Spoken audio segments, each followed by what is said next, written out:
Hello and welcome to the I'm Too Scared to Upgrade My GPU Driver podcast. I am your usual host, Joe Scornbrace, and I'm joined here by Space Engineers Enthusiast and Solaris Enthusiast, Tony Tonesy. Yeah, I just want to mention how much Solaris I play. I don't know if you've noticed on Steam. You haven't been on Steam though recently, have you? No. I've played 26 hours in the past 3 days. So you know how I like to tangerine and ramble all the time? Yeah. I thought we were going to have more time to record this podcast, but so there's no tangerines today. Oh, no Satsumas, no oranges. Concise, but if I talk about like fucking VR for an hour, we can't. It happens. Okay, so we won't talk about what we played. It doesn't really matter. No. I haven't played that. You haven't really played anything this week. Well, we already know that's Solaris. You know what you've played. Here's the Storm. Yeah. I feel like Peggle. Yeah. Okay. We got everything out. Anyway, of the way. so Dota 2 is actually getting a little co-op campaign. So if you spend $10 on the International Battle Pass, you're getting access to a co-op campaign called the Silt Breaker, which is the first of 2 parts arriving this month. And the $10 you pay basically goes towards the international Dota esports event, and it goes to the prize pool of that. Like some of their other stuff. Yeah, we talked about how they've been adding prize pool. Valve does it with like CS:GO as well. Yeah. With stickers. Recently, Riot added this for League of Legends. It's a pretty neat idea. A cut of the revenue to teams as prizes. Yeah, it's pretty good. It's really cool.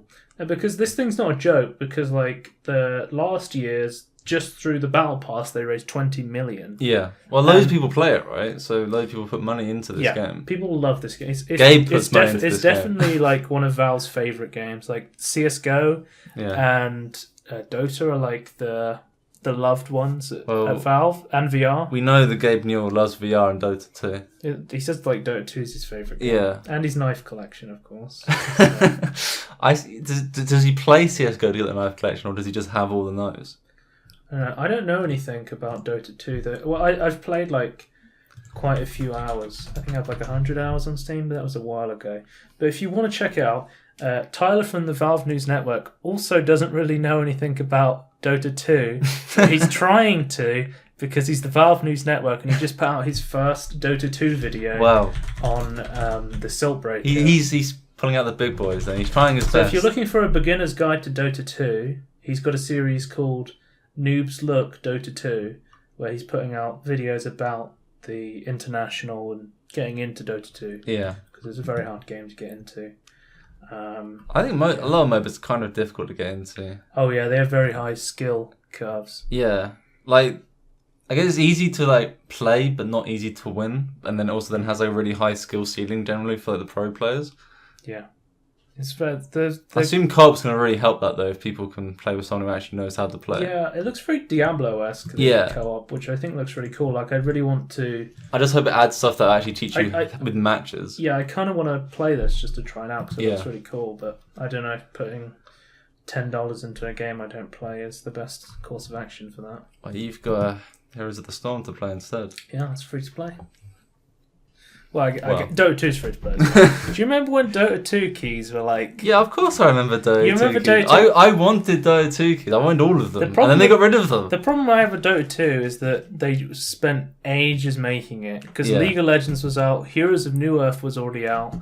They spent their sweet-ass time polishing it. They just spent too long. So by the time Dota 2 came out, everyone was like, yay, Dota 2. And I was like, I can't be bothered. I'm just going to play League of Legends. Yeah. Like, they still got pretty big though. But I remember when the keys came out, everyone was like, "Oh yeah, I spent $10 to get this Dota 2 key because they're so elusive." And then by the end of like the Dota 2 beta, you had like 7 to 10 Dota 2 keys, and you're eventually like, "What the fuck do I do with these?" You had a little prophecy that you were saying. It was Fallout 4 wasn't out yet, and I was like, in the future. Fallout, you know, if you don't know, Fallout's currency is bottle caps in the apocalypse. And Tony thought Steam is going to be the same thing as Vault-Tech and New Coca-Cola stuff. So clearly, Dota 2 keys were going to be the currency. The new currency when we go to the apocalypse will be Dota 2 keys. They destroyed it, just like the Zimbabwean dollar. The Zimbabwean... Do you know it's the Zimbabwean dollar? What? That's destroyed? They don't use it anymore. Oh, okay. I was just asking if you made that up. No, Zimbabwe is the massive inflation one, whereas like the price of bread increases like literally per day. Last week I said Wakatakiwa Source 2 when talking about Chinese CS:GO. So, okay.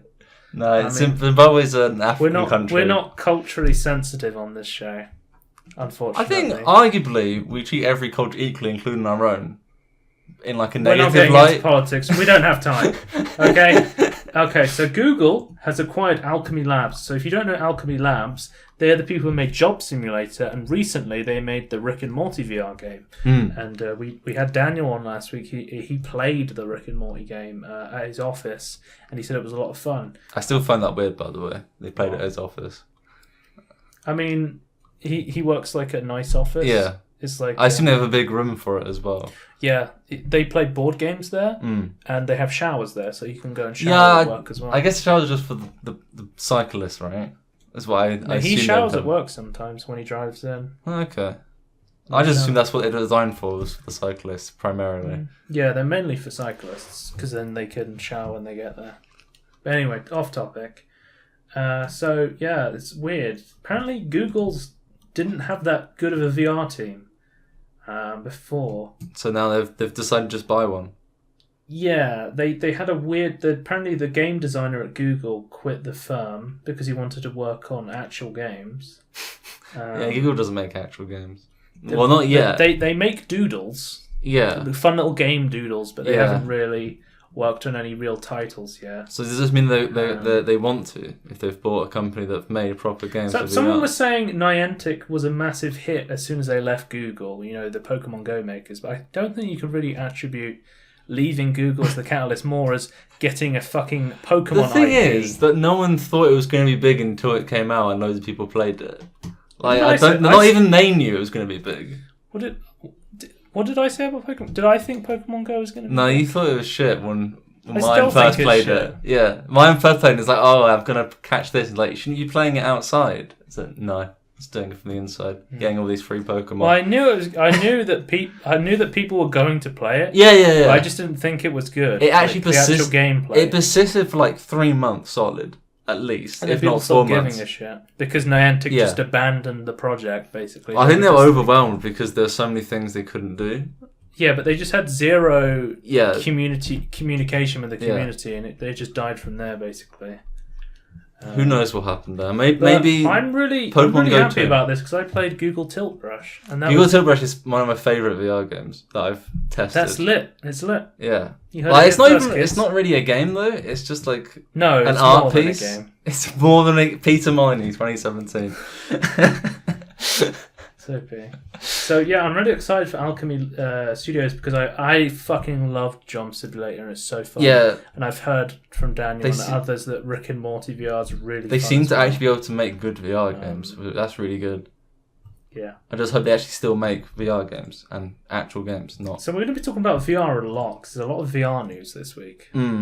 And if I don't talk about anything, it's because I've cut it off because I have to go and eat dinner because of schedule. Well, I think we're going to be coming close to the 2-hour timeline anyway, but yeah. So Half-Life VR project is back. So if you don't know, a while ago, they started developing Half-Life 2 in VR, adding motion tracking. I don't know if it's room scale, actually. I think it might just be that you control the weapons with the controllers. Oh, okay, so you vote for this model on green light. Yeah, it's this one. So I voted for this on green light. I really want to play this. It looks really cool. They've got a little article about there for more info about the mod. Because they have to develop Half-Life 2 to work with motion tracking your hands with the guns. So they have to move like the gun models and things, I presume, and also have like proper 3D. I assume that the original Half-Life 2 didn't have like a 3D mode or anything, so they'd have modern input, modern VR controllers. Interesting. Presently, guns are linked to the right hand. Oh, you can't be left-handed at the moment, then. Yeah, they said they're trying to make it work to be ambidextrous. Yeah, that's going to be... Yeah. They said they had to build a bunch of the weapons again. Yeah. Because they can be viewed from any angle now, which means... Which they couldn't be before. Yeah, because you couldn't turn them. So yeah, I'm looking forward to that. Half-Life 2, favourite game of all time.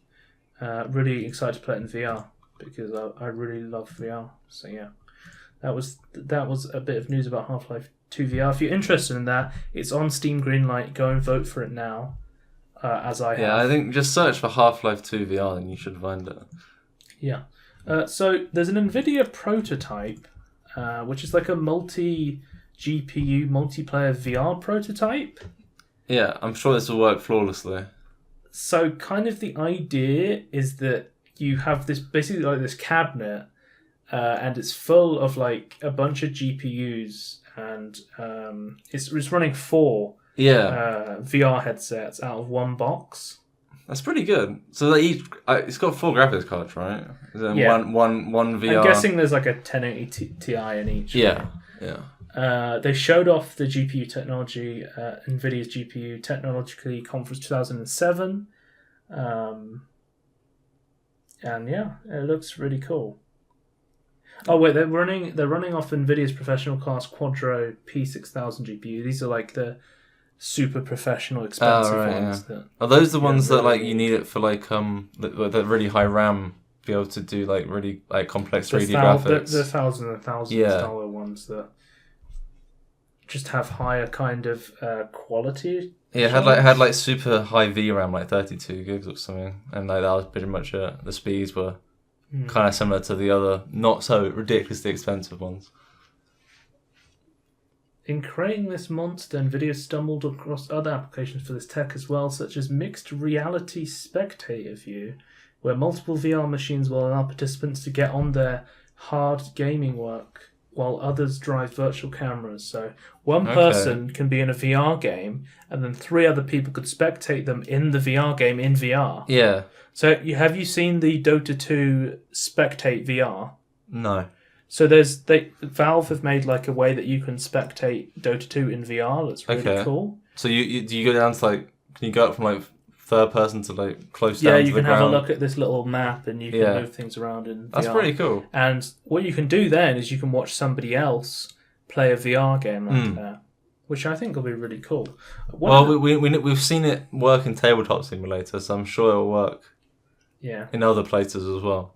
But the thing I think is really cool about this is if arcades are trying to get people to come back with them. They've been dying for quite a while. They've been trying to put like... I swear like arcades now are just like... They make like those mobile games into a cabinet, basically. You have like the Flappy Bird cabinet. Kind of shitty, if you ask me, from the new stuff. The old stuff is still better than the new stuff. You used to go to an arcade because there was technology there that you couldn't acquire anywhere else, right? But if you put one of these VR cabinets into an arcade, you could... Maybe we should rename them to holo cabinets. Holo cabinets? So it's like a hollow deck, but in a cabinet. Okay. Well, it's less like a holodeck. Well, a VR cabinet then. Okay. But yeah, that'd be really cool because... That would be really good. The main limitations of VR are it's too expensive and nobody has the space for it. Yeah. But this would be perfect for an arcade. So you just had like a little booth. How much would you pay to be able to play this, do you think, to get your money back from this expensive cabinet? I don't know. Probably like $10 or something per guy. Yeah. Just giving them like an hour or something. I know for sure in like Japanese arcades, they're doing kind of like this VR experience. You can watch a video on Super Bunny Hop's channel where he goes to he goes and visits Japan and he goes to the arcade, and there's this one where he walks across this beam in VR. And they kind of simulate it in the real world as well. Oh, okay. So really they're actually trying to bring elements into the real world to augment your VR experience. Yeah, so I think this is really cool. And I'd be interested to try this out. So maybe arcades aren't dead, question mark? I think they are dead, but they can be reborn. Should I just call this episode, Are Arcades Dead, question mark? Find out within. Can you just like put massive anime eyes on top of a cabinet? Are they dead? So in more Nvidia news, Nvidia Shadowplay has been updated and now it can capture OpenGL and Vulkan games, which means that if you want to use Shadowplay on like Doom and stuff, you now can, which is really cool. They've updated the app itself, the GeForce Experience, which is really cool. It does require closing Steam to install the update, as I found out the hard way. But yeah, I think it actually like the actual experience update actually solved a lot of issues I had with experience. Like it's less. I'm still on my drivers from like last year. That's probably why you got some problems. But let's be fair though, I think your drivers from last year are probably more stable. The ones like most recent. I can't even install like the most recent ones, but I can install the ones before that one. Well, I don't understand how that one works. You can't install the most recent drivers. No, it just says it fails. I'm not sure why. But that always happens to me. Like the most recent one, I can never install properly. I have to always have the one before it. But the thing is, I'm just waiting for a game to come out that I'd actually use the newest drivers for. Well, I updated my drivers and improved performance on my main game, Space Engineer. So that wasn't the drivers. That's got nothing to do with the drivers. Wait, you? No, it legitimately worked. It's like in between like patches, like updates for Space Engineers. It was literally just the drivers. It added more tessellation to Space Engineers. No, it just added more performance. I guess it just made it more efficient at some calculations. I guess. Generally, what they tend to do with like drivers. Nvidia physics? Yeah, I assume so because that is a heavily physics game. Okay. Well, that is the Nvidia news for this week. So apparently, Activision Blizzard bought MLG for $46 million in 2015. And I just found this out randomly the other day while watching a stream. Apparently, they also bought Candy Crush in 2015. Yeah. I didn't know that. Did you not? I didn't know that Candy Crush was purchased by Activision Blizzard. I didn't know they owned that. Because I was looking at them and they've been making like a bunch of money. Yeah. Right? And I was like, you can find the point where they buy Candy Crush and it's like they go up massively in profits. It's like, oh, okay. Pump money in, get money out. But yeah, they're now incorporating a new esports division dedicated exclusively to Overwatch. So there's going to be like an MLG league for the Overwatch league. What the hell is that blue armor? That is from... Tony's looking at a picture from the newest Overwatch event where it's the Uprising event where Trace is wearing her blue armor. Oh. I think that skin is ugly. Yeah, it doesn't suit her at all. Yeah, I think... It looks like it's the suit trying to make her into some sort of android. Yeah. I mean, I don't personally like it, but this is going to be really cool because they're putting a lot of money into Overwatch esports. I think it's going to be a big thing. They've definitely got the casters for it because they've actually just pulled... No, we're not looking at inside the Skyrim sex modding community. What the hell? Well, I've tangerine off and just look into the side of related topics on PC Gamer. Yeah, they've been doing like a food week thing on PC Gamer where they look at like modded food. Okay. And they've been like they looked at the WoW cookbook and then and how they turned the food in WoW into real food. There's like a food. Okay. Apparently, there's a food week on PC Gamer. Do they have different weeks every week? Or I don't know. They've changed too much. I mean, half of the articles are good, and then half of them are bullshit. That's my problem with them. Like sometimes I see like obviously clickbait articles which are untrue. Like the actual title is like completely untrue, like on a newly released game or something. And it's like sometimes like it looks like a legit. The thing is though, these things are meant to be like quote unquote clickbait. I'm actually less likely to click them if they're clickbait. Yeah. It's like I'd rather just have like a sensible title. I think you can find out what the kind of... It really wants you to click the Skyrim sex I'm button. not going to click it. I mean, you can look so Rana's just looking at you. You can look at like... you can look at the writer, because I think Wes Fenland's a really good writer for PC Gamer. I tend to make sure I look at his stuff. But yeah, I tend to... like I can't remember who the guy who does all the clickbait stuff does, but all his different people. But I remember there being one guy that's like, no, never again. Anyway. So yeah, they're now incorporating MLG into Overwatch, and just having a like specific thing for. They Overwatch. Only play Overwatch 24/7.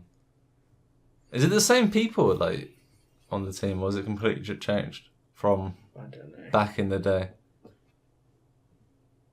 Well, they're going to directly manage and operate all games. So they're going to have MLG League for Heroes of the Storm, Hearthstone, StarCraft, and World of Warcraft. So that'll be interesting to see what their media's production team's like and how they kind of show this kind of interesting esports. I think it'll be really hard to... The thing about World of Warcraft is it's such a fantastic game to play, but it's probably one of the worst games to watch and one of the most confusing games to watch. I wouldn't recommend watching it. You know, you remember when like Cataclysm came out, like TB did Cataclysm videos, and like he would show off like the raids and like the dungeons at the end. It's like kind of interesting to see like the background and like the actual place. Like the artwork was really good, but then like, it was kind of boring to watch them actually fight the bosses. I'm in like arena, like PvP. PvP. I think I've tried that as well, and that doesn't work either. Yeah. It's just kind of really boring.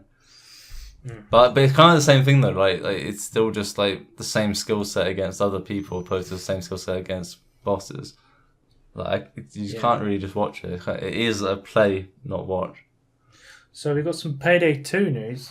It's Payday. It's Payday, fellas. Payday 2 is releasing an Ultimate Edition.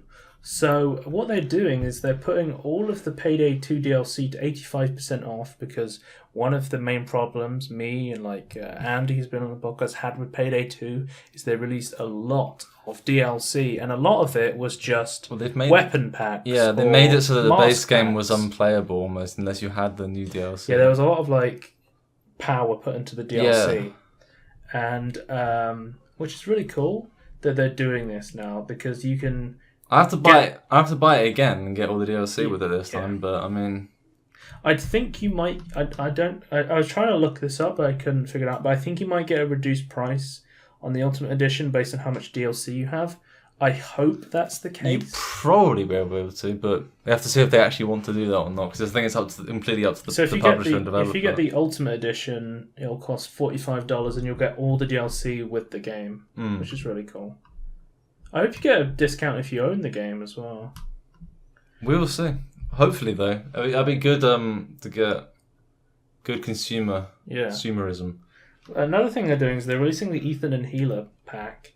So what they announced was, or what Ethan said in one of the Ethan and Healer vlogs was, they're going to Sweden to see Starbreeze. Yeah.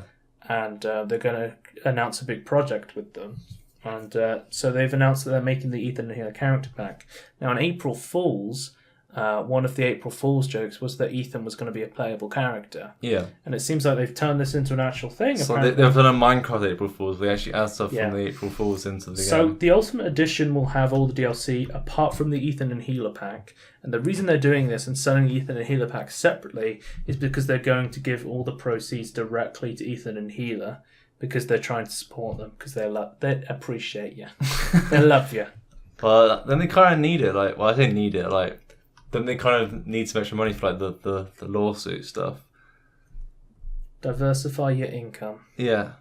That's the best advice because they're not accepting money from people when it comes to getting money for the lawsuit stuff. So get it from a big company instead. Mm-hmm. Support them that way. To be fair, I like to see how far they are with the models and things .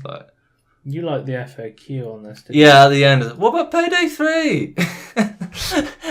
my thought is if you stopped making Payday 3, it's or is it just people asking when's it coming out? It's years. Yeah. If it's in pre-production. Initially, they were going to run Payday 2 until 2017. But with this announcement, they're going to continue running updates until 2018 now. Yeah. And what I should mention, which I didn't, is that all future content from Payday 2 is going to be free. Yeah. I assume it's going to be more of a skeleton crew doing the extra DLC and updates. Yeah, well... And then while the rest of the team works on Payday 3. They say when all future updates will be free is that the quality of the DLC will go down. Yeah. We'll get less full heist packs and more maybe guns and masks. I would rather if they put effort into balancing it and making it more fun to play. That's one of the main problems is there's a lot of builds in Payday 2 where you can, and perk decks and stuff where you can just be invincible. Yeah. When you can just run around and nothing can hit you sort of thing. I'd rather they made free updates that just fixed that problem opposed to adding new stuff to try and fix it, because otherwise you have the Hearthstone Wild problem. I mean, Payday 2 has done some the Payday team has done some really cool stuff on Almir, because they've done some really cool stuff and they've done some really shitty stuff.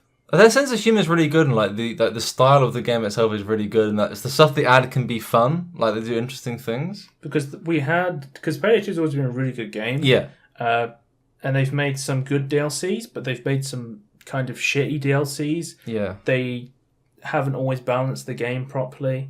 One of the things they did was they released the paid microtransactions that which they claimed they never would have done. Which they claimed they never would do, and they got destroyed by the community so hard they completely reversed it, which I think is good to say we fucked up, and basically we're going to stop this. Yeah, which is more than the Ark Survival people did. They didn't retract their DLC for that. I think when you get called out on something, I think the best thing to do is go, we fucked up. We're not going to continue this. Yeah. Rather than, continue with it. Like, Valve did that when they had the Bethesda paid mods. They went, we fucked up. Yeah. We're not going to... Some companies will go, we fucked up, but we're still going to do this. Yeah.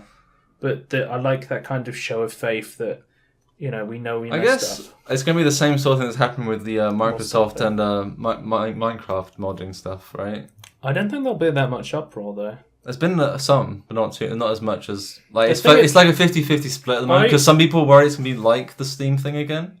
Other people more like it has different things a part of it. The difference between that, though, is that the mod thing happened before the Skyrim Special Edition, right? Yeah. And I think... Well, too much money went to Valve and Bethesda. Like, hardly any of it went to the modders. Yeah, but what I'm trying to say is... People want to push mods through to the Windows 10 C++ version of Minecraft because it's so much more stable and so much easier to mod than Java. People want Java. I want Java to die. You had a problem with your TechHit Legends, right? I was trying to run TechHit Legends and I kept fucking up. So I think if Skyrim Special Edition, right, so say in an alternative universe, Skyrim Special Edition was announced and they announced paid mods for Skyrim Special Edition. On release, so you say. People would be backing this way more if they were like, we want people to acclimate their mods over to the newer, more stable version of the game. Yeah. I'm willing to put some money down to make that happen. If they also put money to the people who are developing SKSE, which a lot of the mods from the original Skyrim is depending on and still waiting in the pipe works for, because they're very busy people, it'd be helpful if they could get extra people to help them. It'd be kind of cool if they also did that as like a show of faith. But my problem is still, though, which no one has ever done, like, once you put money on a mod, you have to have a proper reviewing system like Steam does. Because otherwise you have no idea what product you're buying. Like, you don't know if it's good or not. You need proper reviewing systems to see if it's a shit thing you're buying or a good thing you're buying. I think there'll always be third-party reviews. Yeah, absolutely, but I want it on there. Like Direwolf's 20 of the world. Yeah, absolutely. But I want it to be right there going, no, this is shit. I want people to call out if it is like a shitty, scammy thing to they've put on there. Because it is a product when you make it cost money. Like, yeah, it's still a mod. But it becomes a product. That happens with private servers as well, because you never know which one to go to. Yeah, absolutely. So you have to go to people like Mr. Game Master. But if they ever put private servers attached like through Battle.net, rest in peace. If they ever did that, I reckon you'd have to have like a reviewing system for that as well, like on the surface, so you can click it. They wouldn't ever put private servers through. I know. It's just in a few alternative universe. Are you talking about Bizarro Land with Bizarre Superman? Yeah, that's pretty much what it would be. It would have to be. Bizarro Superman just coming in and going, I'm trying. I'm head of Activision Blizzard. We were talking about Payday 2. You said you went with a Tangerine. Tangerine. You started talking about Skyrim mods. Yeah, and Minecraft. Yeah, okay. So, I think there was something else I wanted to say about Payday 2 was that... console. We're talking about what they did good and what they did wrong. They fucked the console version of Payday 2. They never update. And in the FAQs of this, they basically said you're going to receive more news about additional content, which means like we're going to shun the console players still who don't have the content. But it is coming out for the Nintendo Switch. Yeah, we announced last week it's coming out for the Nintendo Switch, and after seeing the console port for, Xbox and the PlayStation, I have kind of a lot less faith in their porting skills and their updates. Yeah, they kind of have the problem of they just left it there, didn't they? They couldn't fix the problems; they just left it. By the sounds of it, from what I could see, so just in this broken state. Yeah. So the final thing about Payday 2 is they've made Payday 2 VR, which looks really cool. I'm really interested in this. You can now play it in room scale VR. They've got a full UI working. Starbreeze, I think, has their own like VR studio sort of thing, and it's really cool to see this in Payday 2, and I think they're probably going to try and bring this to Payday 3 as well eventually when that comes out. But that'll be really interesting to see. If you want to watch the Payday VR teaser trailer, you can go on to Overkill's YouTube and watch it there. So that's the end of the news, actually. So now I can go into live streaming and talk about this. We're perfectly on time. Okay, so recently, in the past, I don't know, it was a couple of weeks ago. Kind of the catalyst of this was Ice Poseidon was banned from Twitch TV. Yeah, for something he didn't do. And this was permaban, not... So what happened, if you don't know, Ice Poseidon is a very well-known streamer. He was streaming on Twitch, and what happened was he was live streaming himself from an airport, and he said, I'm flying out on this plane, and he said, I'm worried about getting swatted because it usually happens, but because people were typing in chat, you're giving away your location and you're going to be on the plane by live streaming it, and he was like, you can literally type my name in and find this is all public information. And then he went on the plane, and it was reported that he'd been swatted. Basically, the FBI sent a full swatting crew, and they took him off the plane. Someone called up and said he had a bomb or something. So if you don't know what swatting is, basically what happens on the internet is because of the huge amount of anonymity on the internet, a lot of people who kind of live stream their life, like live streamers, people, when they find out their address, they kind of hide behind proxies and stuff, and they call up the police. Even if they're in a different country. And they say to the local police near them that there's a crime going down there, they have a bomb or something, and then they send a SWAT team in, and then they get swatted while they're on the stream, and they find it very funny to see this. Is it that funny though? No, not at all. Like, I don't. It's not even like, I can't even see the funny part of it. I don't see what's funny with it. I don't understand. People like trolling other people, right?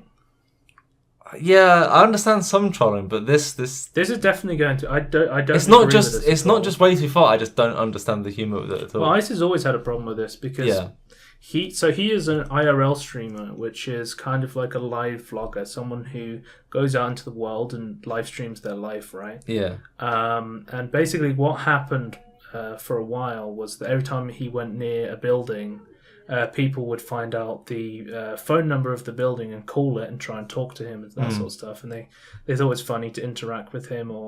And then they started going, well, it'd be funny if I called up and I said, oh, Ice Poseidon's live streaming himself on Facebook and he's going to shoot someone. And this actually happened kind of like a couple of days after the guy was on a Facebook Live. He live streamed himself killing an old man, and there was a manhunt for this guy. And so people were taking this stuff really seriously. Yeah. And he got swatted. And what happened immediately afterwards, that Ice has just been trying to go to DreamHack to meet up with a bunch of streamers and stuff and live stream himself there. Twitch banned him. Now, this wasn't Ice's first ban, but I definitely can say I don't think Ice has ever been banned for his own fault. No.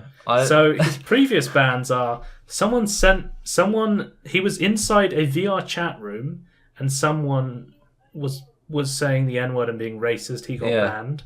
Definitely his fault. Someone sent him a racist donation, he got banned. Someone, he was talking to a girl on stream and he didn't tell her he was live streaming, so he leaked her number. Yeah. He got banned for that. That's just technically his fault. Yeah, and then the final one was, it was under the Twitch category of self-harm. Apparently, swatting is self-harm. Apparently, him live streaming himself at the airport and then getting swatted is him self-harming himself, which violates Twitch's terms of service. Now, I think this is fucking ridiculous. Unless he called himself, I don't see how it can even be slightly self-harm in any context. No, it's not even in any context, other than the fact that it was slightly recorded-ish. Like, not really though. This was completely out of his control. Yeah, he really didn't want this. Why not find out who did it and ban them? They've tried. So the FBI, he's spoken to the FBI now, and they've been trying to find these people. Apparently, so they've been operating on a website called Raid Forums because they found these people. They found the identity of one of them. He's in like Poland, and they've had just one. Like Reddit detectives have found him, and they've like updated him as one of Ed boys that they're going to send round. Yeah. But yeah, there's no like honestly, you need to think about like Interpol and stuff and jurisdiction because if how are you going to extradite someone from a country you're not on very good legal stands with? It is possible, especially if they attack one of their own citizens. Like, it is actually possible, but it is a lot of paperwork though. And it's not just one person doing it; it's lots of people. So that's a ridiculous amount of paperwork to actually stop it. Like if someone's DDoSing ICE in LA through a proxy in Poland, there's shit all the FBI can do. Basically, they have to go up to a higher level to be able to deal with that. So yeah, I mean, so immediately afterwards, what happened was YouTube actually reached out to Ice Poseidon and they said, which was a clever move, I think. I think that's one of the biggest moves they could do. They said, Ice, we think you've been unjustly banned. We really like your content. We don't have that strict rules for what you can live stream on YouTube. YouTube's always been more open to kind of this vlogging, showing your lifestyle. You can live stream anything on YouTube. And he said, do you want to live stream? And they reached out to him and they had a meeting with him. And he said, yeah, I'd like to do that. Because immediately afterwards, they came out and said, we're going to have a meeting with you and a bunch of the top content creators who are live streamers. And we're going to go, how can we improve our system? Yeah.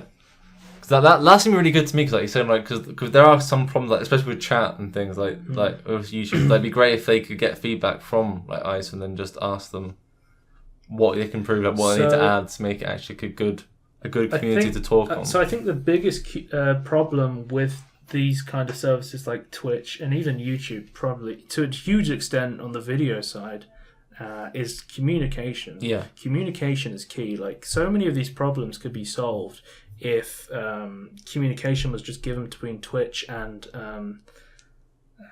their content creators and YouTube and their content creators, right?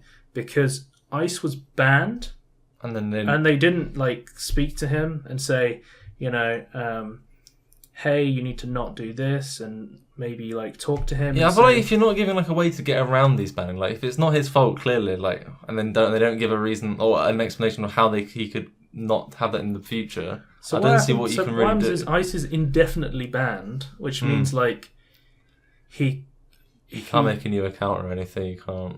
Well, which means he's kind of in a limbo where he can appeal it at some point, right?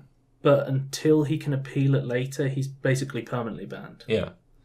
So he's not allowed. So it affects these people's lives a lot because they're not allowed to appear on anyone else's Twitch streams. And these people live around Twitch streamers. Yeah. They live with Twitch streamers. Yeah. So it kind of goes, you're not allowed to exist in this guy's life anymore because appearing on somebody else's Twitch stream when you're banned is a breach of the terms of service. Yeah.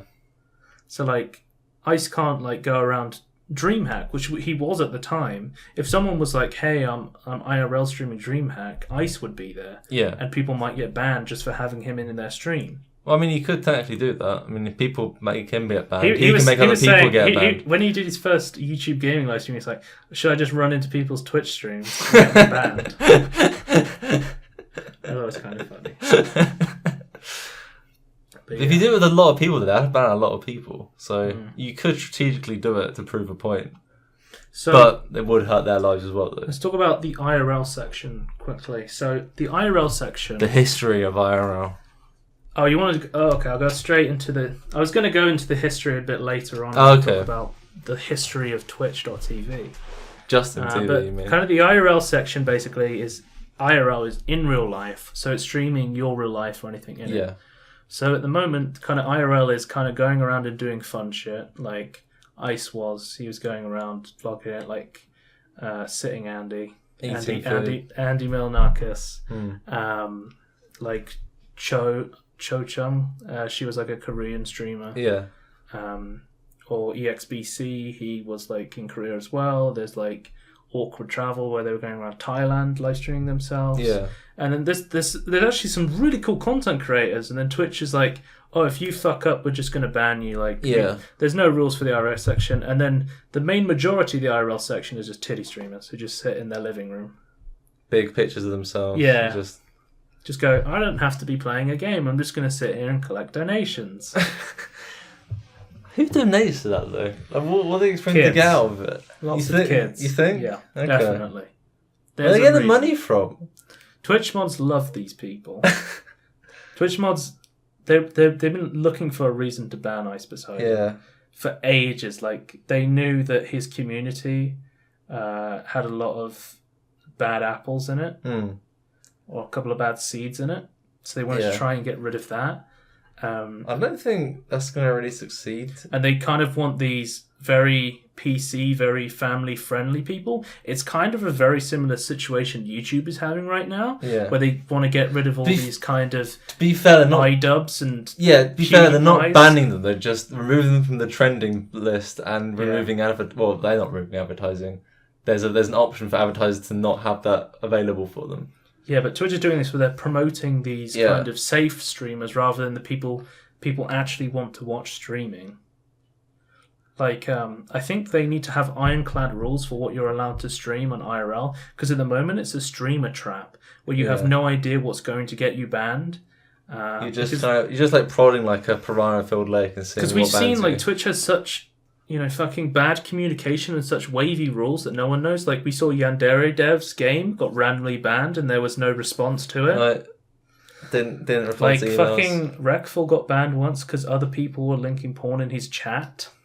He got legitimately banned for that. Surely that's their own flagging system's problem, not his problem. Like, surely it should flag that and go, no. The thing that all of Twitch's rules show is that if you don't like someone, there's multiple ways to get them banned. Yeah.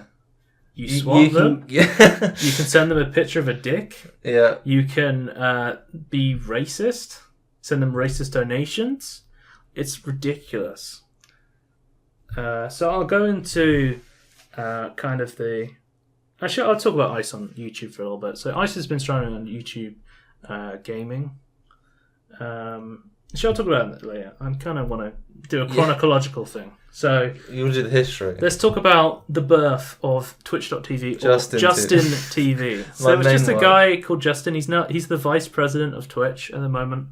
But it was basically just him live streaming himself, and kind of the big live streaming platform at the time was Owned. Yeah. Or Owned 3D as I called it, because the E was a 3. Oh, okay. So this must have been about 6 or 7 years ago. It's quite a long time ago.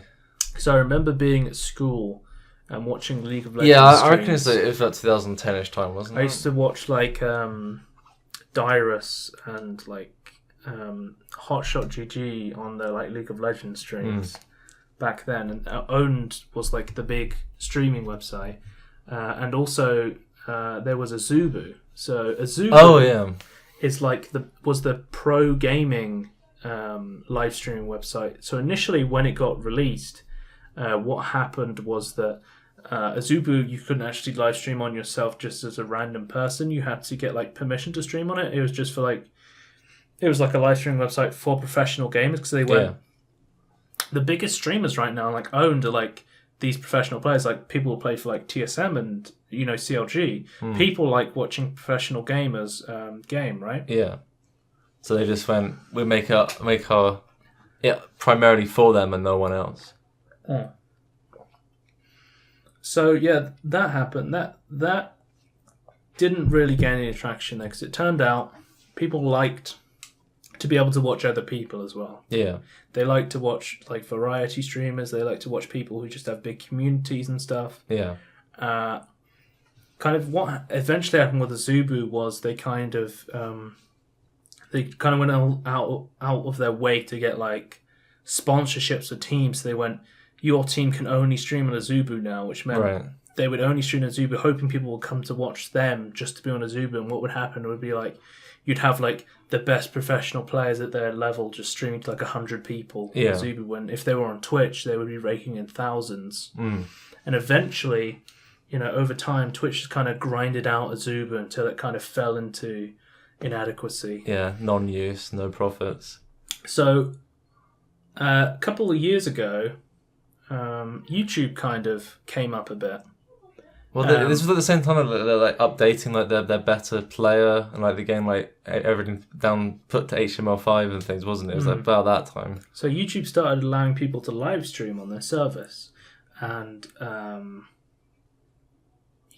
they started getting into this. I don't know, like Riot Games. What they did is they streamed the League of Legends. They streamed it on Twitch, but they also at the same time streamed it onto YouTube. Yeah. And one of the advantages of streaming on YouTube was that it was HTML5, because back then Twitch still used Flash. Yeah. And Flash was like a CPU hog, like a motherfucker. Like it was crazy. It still is. The things they still use it. People are completely like eradicating Flash at the moment because and Silverlight as well. Like recently, the newest Mozilla update just got rid of support for like Flash and Silverlight. Yeah. Because they're getting outdated and everyone wants to use HTML5. There also massive security issues. Yeah, the massive security for that. So many things like infect the browser through Flash. So they're trying to get rid of that. But the advantage YouTube had was when because I've been following YouTube for a while as a live streaming platform, and the main thing it didn't have over Twitch was Twitch had the numbers and it had the chat, right? Yeah. But YouTube, it had the video. Like you wanted this hybrid where you just replace the video from Twitch with the YouTube one, and it'd be like the perfect Twitch, combination. YouTube video, Twitch chat. Yeah, that's what you wanted. Because they could stream in like 1080p, 60 FPS, HTML5, whereas Twitch was in Flash. Then Twitch got bought by Amazon, which we forgot on one of the podcasts because we said... One of the earlier ones, right? Yeah, because we were saying about how Twitch and Amazon had this deal with Twitch Prime and Amazon Prime coming together. It's like, whoa, it's a crazy deal. They must be paying each other a bunch of money for this. It's like, oh wait, Amazon owns Twitch. We forgot. We're idiots. But Amazon bought Twitch because they saw how popular it was, and they've been throwing stuff at the wall recently. Like, they've been like, oh, let's add Twitch... Let's add Curse. Let's make it a Twitch. Yeah, so Twitch bought Curse as well. So that's another subsidiary of Amazon. Curse, and so forever Curse has always been the place where you get WoW add-ons. Yeah, it's been like the sort of average place to get Minecraft mods as well. So that, in my opinion, is an average place. They tried to make like voice chat for League of Legends is where they started. So they made Curse Voice. Where they're like, hey, League of Legends has voice chat, and people were always complaining about this. We'll make our own. Yeah. And people were like, that's kind of cool, and it was in beta and stuff, and people were like, oh, I kind of want to try it, and then it kind of died because nobody really used it. Yeah. But then people, because you could create like little chat rooms that just send links to people. Yeah. And it was pretty good. And they could just join it, and then they kind of fleshed it out to a full UI Curse Voice, but by the point it kind of gained any traction, Discord was already out. Yeah, that gained traction really quickly. Yeah, Discord got really popular really fast. Like, I brought you onto it really early on. Yeah, but it was even back then though, it was really good. Like, even in its early stage, it was really good. We're sponsored by Discord. I wish we were. I'm part of the Hype Squad. You are. And they said that you can, if you're hyping up Discord, you can put the Hype Squad badge. To be fair, you might not be hyping up anymore, but back in the day, last year, you did. I got 3 groups of people to make Discord servers, which they still use to this day. Yeah, I've pretty much uninstalled Skype, but I can't be. They're just like, I was speaking to my friends, like Luke, and I was like, why are you on Skype? And he's like, oh, so I can talk to each other. And I was like, why don't you just make a Discord and use that instead? Because it doesn't destroy your CPU. You can't get like Skype, Discord is free, so there's no reason why not to try it. Yeah. And then eventually people go, actually, this is much better than Skype. Uninstall Skype. Yeah. There's always that one guy on Twitter who's shit posting about installing Skype again. When he gets outraged at Discord. Yeah, whenever Discord posts something on Twitter, there's always someone who replies to them with them installing Skype, and then their meme folders. And then full Discord of them. replies with a picture of a meme folder full of Skype being reinstalled. Yeah, didn't they work out? It's taken a very long time to install Skype. That's why it's so bad. That's why it's so many screenshots. It's because he's still trying to install Skype. But it's weird how Discord hit the scene and then everything just turned into like a Discord clone. Yeah. Because like Curse changed its UI to look like Discord, right? Yeah. It didn't used to look like that. No, Curse kind of had. It used to always be confusing to me. Like, they used to look at the screenshots of people using Curse. Like, the way Curse used to look is you just had, like, an avatar of a League of Legends character, because it was designed to be used with League of Legends. And then, basically, all you did was just talk to each other. Yeah. But then they were like, oh, people really like this Discord stuff. Maybe we should try that. Yeah. And Skype kind of did that as well. It did a bit, but it did it in a shit way. Because they were like, oh, people like to make servers and have bots. Let's add that. Yeah, kind of. Which is like a desperate attempt. You know, like, have you ever seen that Steve Buscemi picture? He's like, hello, fellow cool kids. I think I know what you're talking about. I don't come up with what it says there. How do you do, fellow kids? It's just like Steve Buscemi trying to be like a teenager again. Like, that's how I imagine Skype. It's like, hello, fellow kids. How's it going? It's so easy for Discord's Twitter to like just completely diss Skype though, because they just have to look at Skype's other tweets. The way Discord gained so much traction, I think, still to this day, is Discord is like it was trashing Skype basically. Yeah. The thing is, though, their slogan on their website is "It's time to ditch Skype and TeamSpeak." They made the app because they were they were like, Skype's really shit, but there's like no alternative to it. Yeah, so they just went, let's get some investors and make ourselves. Now, bringing this back to streaming is that a lot of streamers use Discord because you can't get DDoS because you don't reveal your IP. No. When you talk to someone. Just you put in this big server with everyone else, and then you can have different. It can be moderated as well. Turns out it's really easy to get someone's IP based on their Skype name. Yeah. Because I tried it, and I found out you can just use like a resolver online. Yeah. Skype's ridiculous. I think it's just like because it's like through Microsoft, so it's like directly connected to it. Yeah. Because Microsoft's really shit at networking stuff, which is odd. Discord, get it now.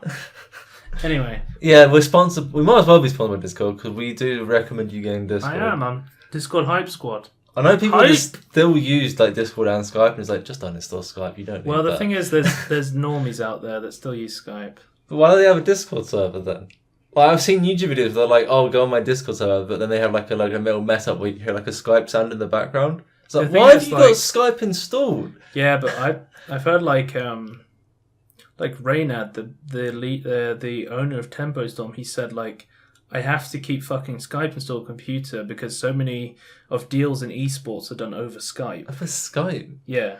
Like so many like branding responsibilities are done over like Skype and Twitter and that sort of stuff. The two things I trust the least, Skype and Twitter. You made a Twitter recently, actually. Yeah, and I got banned for being a bot. And then you got banned because they thought it was a bot. I'm not putting my mobile to it, so that can fuck off. I can't be bothered. I tried to add my mobile to it again, and it said, "Nah, I didn't want it." That's great.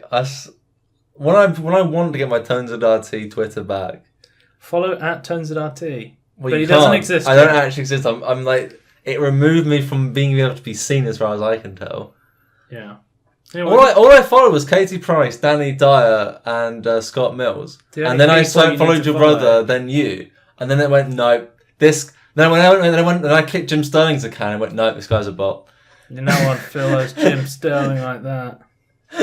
So Jim Sterling banned me. Is what I'm deducing from this. Yeah, he's the reason people die. Jim Sterling banned Tony on Twitter. Anyway, I was talking about cursed voice. So, Twitch has been really trying to push cursed voice for their... change it into Twitch app.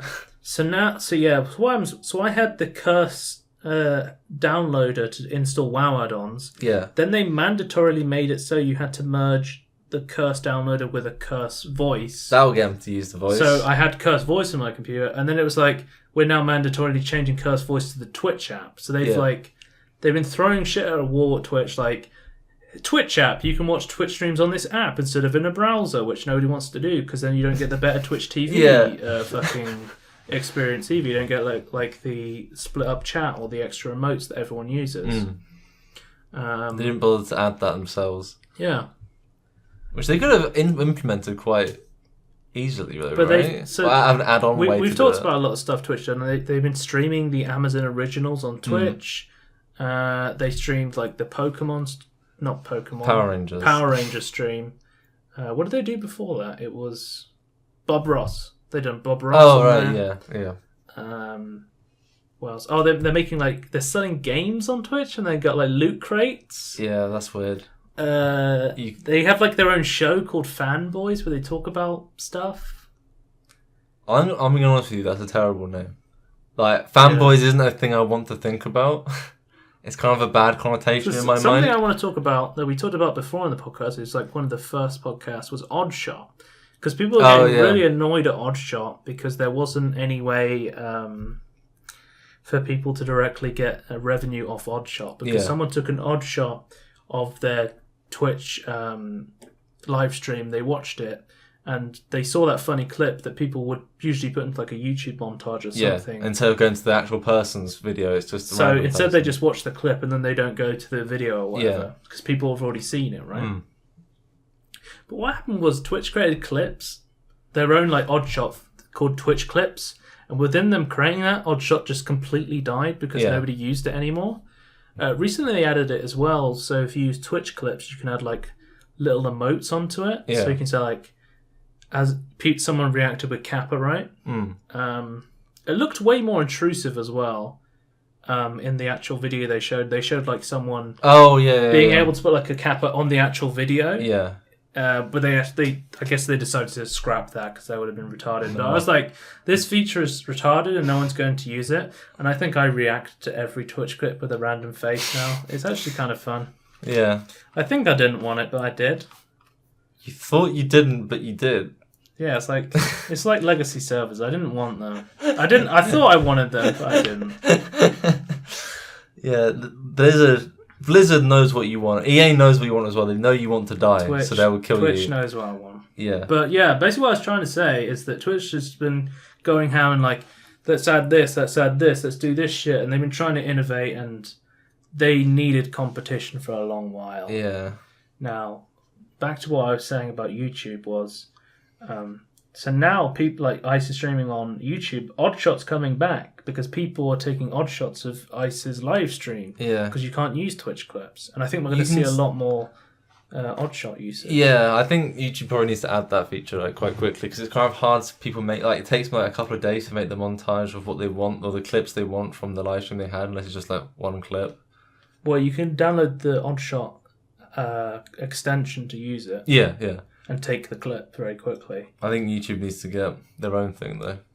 What, YouTube clips? That'd be great. Make very quick highlights of your YouTube live streams. Yeah, and even maybe have their own subsection for live stream. Definitely would be interesting. Because I know you can re-download stuff from YouTube and redo stuff quite easily with the live stream stuff. Because basically once it's done, it's basically just a video there on your channel, which is quite good.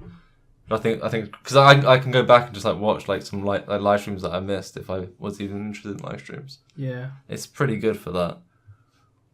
So the second thing that so I said I was following YouTube for a while. So the first one was the streaming the League of Legends. Eventually Twitch, they added HTML5 support, which I was really excited about because I watched a lot of things on Twitch. They added it for Twitch Turbo users because they found that Twitch Turbo users watch more Twitch than anyone else on the site. Yeah. Eventually Twitch Turbo became Twitch Prime, so I had Twitch Prime from Amazon Prime and I was able to use it. I think everyone has HTML5 now.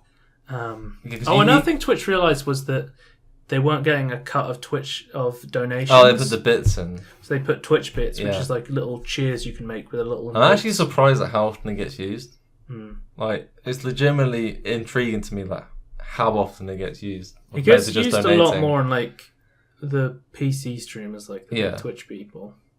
I don't know, people still like using Streamlabs. So on YouTube, they have sponsors, which are subs, basically. Yeah. But it's $4 instead of $5, and then they have Super Chat. Yeah, isn't that that's pretty much the same thing as the same thing as Twitch bits, much, but it's just called something weird. It's just called Super Chat, and there's a little thing pops up says $10. I say this, right? Yeah. To be fair, apparently it's really good. According to one streamer guy I was watching, it's really good for just showing the person streaming with the message really easily. Yeah, because for ages you had you could directly support people on YouTube, but they had that, but I don't remember what it was called. I think PewDiePie had it where you could just go onto their YouTube page and click this thing. Yeah, It was kind of like Patreon, where you just gave. I think money. wasn't it legitimately like a donate button, wasn't it? Yeah, there was like a donation. It literally said donate, and then they added super chat as well. Yeah, so you could change from the other thing to super chat. Yeah, which I know, like, because the second thing I was watching was streaming legacy servers on Twitch would get a lot of people banned. Yeah, because Blizzard had very close ties with Twitch, and they said like. If somebody's streaming this legacy server, it violates rules. It's piracy. We don't want it streamed. So if you see any big streamers trying it, you got to ban them. So people realized that they could get around this by live streaming legacy servers on YouTube. YouTube was a lot less strict with this sort of thing. Yeah. So another reason I watched a lot of YouTube streams was like because I wanted to watch legacy servers because I watched like I think I watched like all of Mr. Game Master's reviews. His live streams, because he live streams a lot of like legacy content. People like Alex Sensual, kind of a polarizing figure in the private community, but he live streams as well. I think he live streams on Twitch as well somehow. But okay, and then like Dodgy Kebab sometimes streams. So I watched a lot of like YouTube live streams on the gaming.youtube service through that sort of thing. And I kind of came to know about the YouTube live streaming. I always thought the chat for YouTube Live is really bad. It's better with the add-ons, but it's still not as good. So one thing it has is that everyone in chat is the same color, and they have their YouTube profile picture in the chat, which makes it really hard to read. Yeah, which is like really stupid. So one thing that Twitch had was Better Twitch TV. So if you don't know, Night Dev made Better Twitch TV, and what it did was it made it so you could split up chat, you could have a dark mode, it made it so there was custom emotes. Of like popular things that everyone used. Like LOL. Yeah. With TB laughing, where the original emote was banned because the guy had copyrighted the photo and wouldn't let him use it. So they just put them in. I think LOL is like one of the most spammed emotes, and it's like it's like an emote that Twitch didn't make. Yeah. It's not an official emote. But I guess most people use the funny thing is that you know how like everyone's like, oh, if you install these custom emojis, everyone can see them, and it's like. Yeah, but then everyone would have to do that and agree to do that. And then on Twitch, people actually just do that. Everyone uses Better Twitch TV. You can get like the global Twitch emotes, though, right? Where you can pretty much use them anywhere. So Night Dev, he has like a bunch of global Better Twitch TV emotes. And the thing about these emotes is Twitch doesn't own any of them because these are custom third-party emotes. Yeah. So you can use these on YouTube. So what they've done is they've made... a guy has made like the Ice Poseidon TV app, and what it does is it puts these Better Twitch TV emotes onto YouTube. Yeah, it has an option to remove profile pictures, and it gives everyone a random color, so you can actually read chat better. There's another one that I have called Better RBTV that adds little lines to split up the chat in YouTube as well. Okay, right. And the Ice Poseidon TV app, usually when the chat, because there's like 20,000 people watching Ice Poseidon, right? The chat would come to a point where it stops scrolling down and you get this little blue arrow you had to keep clicking to refresh the chat. Yeah. It would always scroll down. Always be at the bottom of the thing. But I think most things that scroll need, especially like the live stuff, need to be able to have that.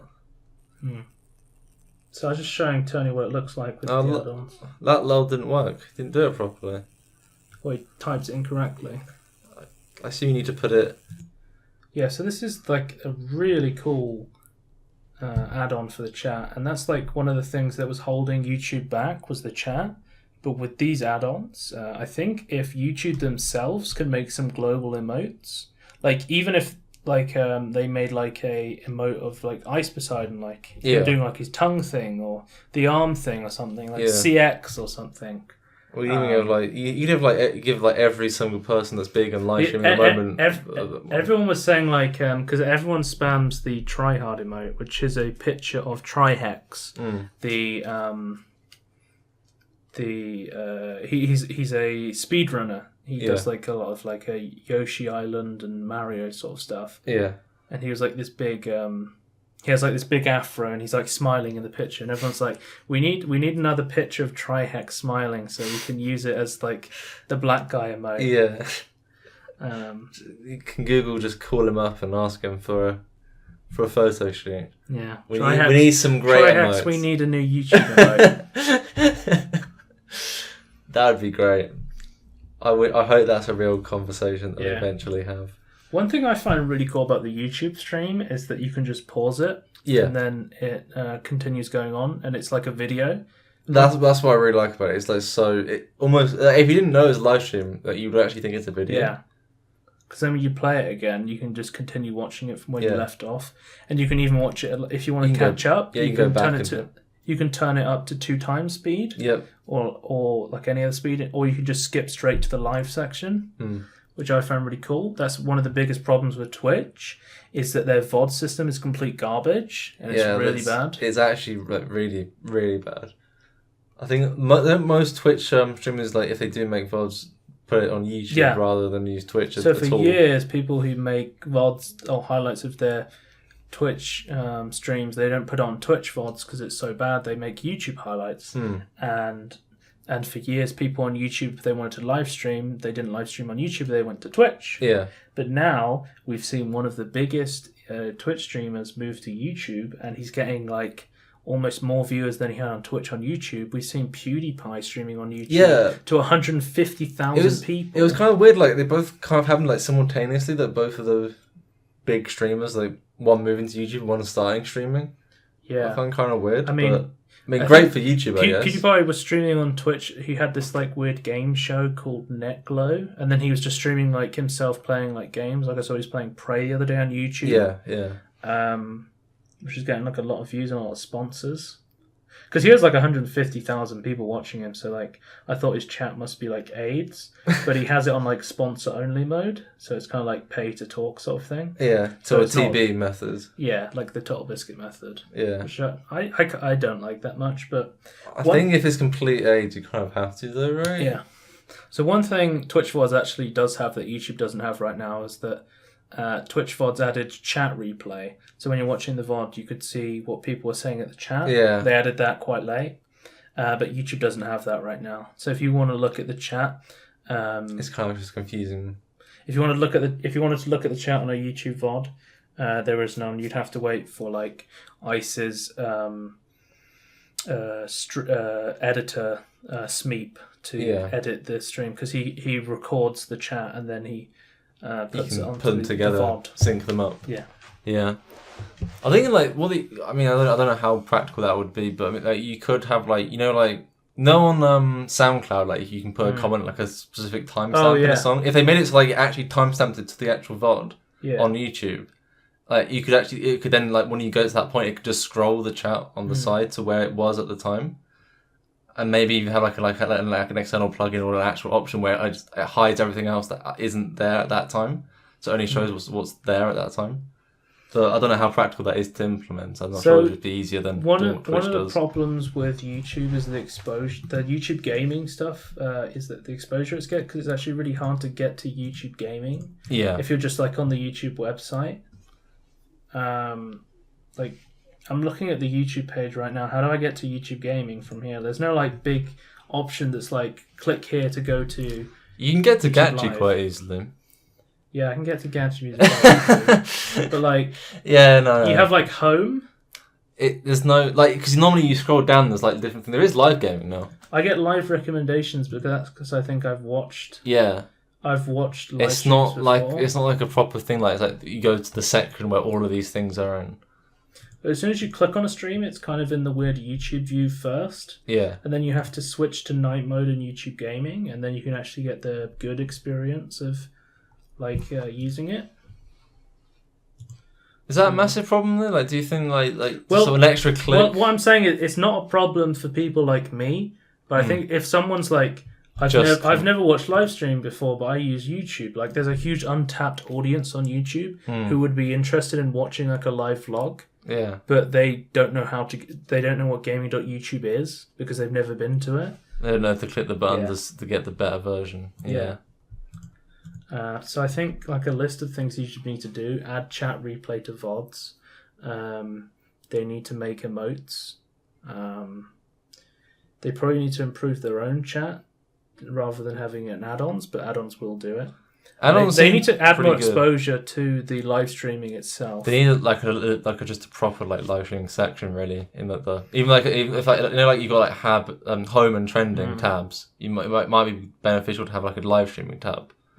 That's what people are saying. Like home, subscriptions, trending, live. Yeah, there should be an entire section of live. Absolutely.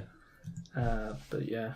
Also, I would like to have the option to be able to turn off live streams having off in my emails. I don't really care about that. I only care about the videos. Yeah, that's why I recently I turned off that sort of stuff for Valve News Network, because he was uploading a lot of videos. It's great. It's like until you see this guy's streaming again. This guy's streaming the next day. And like, no, I don't actually care. I'd rather just come back and just watch. I have that sort of stuff on for Ice because I watch. Yeah, absolutely. Of his live streams. But most people are subscribed to on YouTube. I'm not subscribing for live streams. I'm just subscribing for the actual edited videos. The good thing about the email is that it's very customizable. No, but what I'm saying is when he has a stream, it drops, and then he's on a new live stream. What you can do is the email will send you to the unlisted VOD of the video of the live stream, and you can go and watch it. Yeah. So that's really useful for live streaming. And so if you're like me, who's in like the UK time zone, and then I start streaming at like 11 o'clock at night, usually what I do is that I wake up the next day and I'll watch the VODs. Sometimes I'll watch like live, like I woke up quite early this morning, and he was still live and I was watching that. But I do watch a lot of. I'm a VOD fag, by the way. EU club. EU club. Only time zones. Ice has like a lot of EU viewers though. He has like a massive margin of people who watch him in Europe. Yeah. Just watch this is why we need to live on a flat Earth. I mean, we could have the same time zone everywhere. On a flat Earth, then why have we got different time zones? I don't understand their explanation for that. I don't understand people who still believe the Earth is flat. They believe like the sun's like really close, like in like a low Earth orbit. Oh, okay. And it's like, A, how does the orbit work? B, are you claiming that Einstein and Newton is wrong? Get it. The problem Ice has is that he never had a real YouTube presence. Because the people who had the Ice presence on YouTube was the other people uploading his VODs, which he was okay with. But like Smeep, he was Ice Poseidon highlights. Yeah. And like there's Ice Vodson. There's like Ice has his own like section on live stream fails.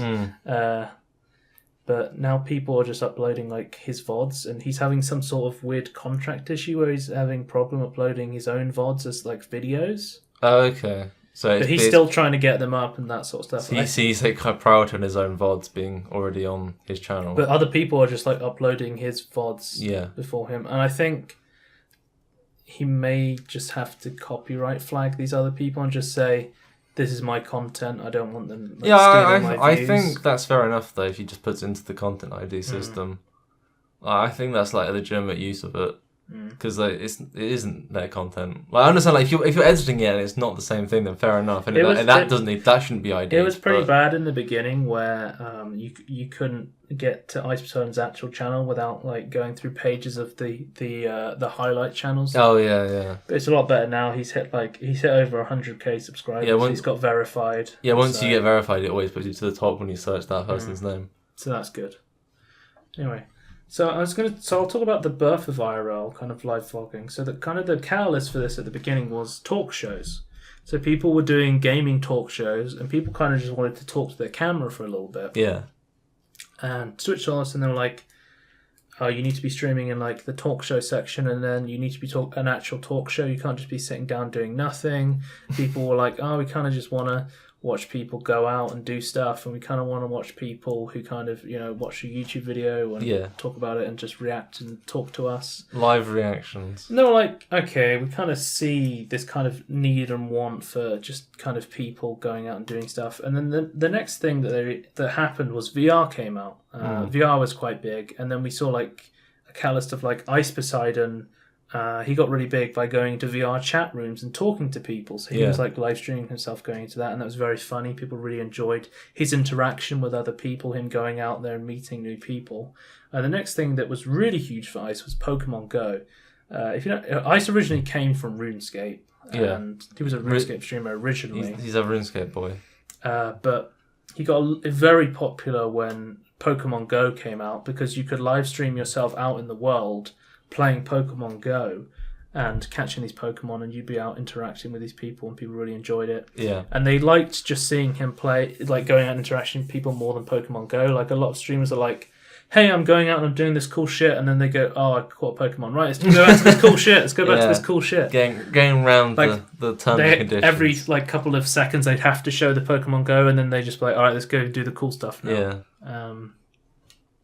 So Twitch are like, oh, people kind of like this weird social interaction of like talking to each other. I don't understand. I understand like Twitch came from the background of like they're getting gamers to watch gaming content. For years they've had very strict rules. Yeah, like, you have to be streaming in the right section. You have to show X amount of gaming content. Yeah, I never understood that. Like, why just make it like don't have nudity. Make it like family friendly. Don't be racist and things. Always have those terms and conditions. But then just go, and that after that you can stream what you like, as long as it doesn't breach these terms and conditions. I don't understand this. No, you can only game. It's only gaming. So the next section they found was social eating. I don't know where the fuck they got this from. But they were like... Well, you don't know where Twitch got this from, or where the people watching it got this from. Well, there's always been like those... You've heard about those weird Asian streams where people watch those kind of people eat. But, can I just say, as someone who doesn't really like watching people eat... Like, I don't understand at all. You can see the CBS guy eating broccoli. The broccoli CBS guy. It was so funny because CBS did a story about this, and there's like because Reckful was like he was like social eating. He just bought a bunch of like broccoli and started eating it. So in the video, there's just like a video of just them talking about this social eating phenomenon. There's just him eating broccoli, and then people in his chat just started memeing like, oh my god, it's the broccoli guy from CBS. He's like, yeah, I'm getting so much exposure from CBS. I just don't understand. Like, I don't like whispering, so I don't like I can't remember what they're called. ASMR. That's it. I was thinking like AMS. That's not what it is. No. So I don't like ASMR. Like, it actually really annoys me, and I don't like watching people eat. So the food adverts. Nope, that doesn't sound me at all. It actually turns me off what you're selling. I don't want to see you eat it. I was remember this the other day. Advertising really works on me. Every time I see an advert, I'm like, I want to buy it. I seem to be like turned off by like loads of like methods of advertising for some reason. Like not like I've made myself immune to them. I've just literally like from even when I was younger, I had the same problem. Like, I've never liked some of the tactics that they use. But it's like, it was this really cool cleaning product, and I was like, I want that cleaning product now. See, what it does to me is like, like say like, like toilet rolls is like my prime example. It's like, there's this like Andrex toilet rolls. All it happens is like, this happened when I was in university. I would walk into the store and go, I'll remember the advert and go, yeah, I do need toilet rolls actually, and then just completely ignore the brand and just buy what I thought was good. Yeah, but they got the cute puppies. I don't care. I always bought the recycled Sainsbury's stuff. Tony, you never buy cheap toilet paper. It wasn't cheap. Okay. Recycled stuff's expensive.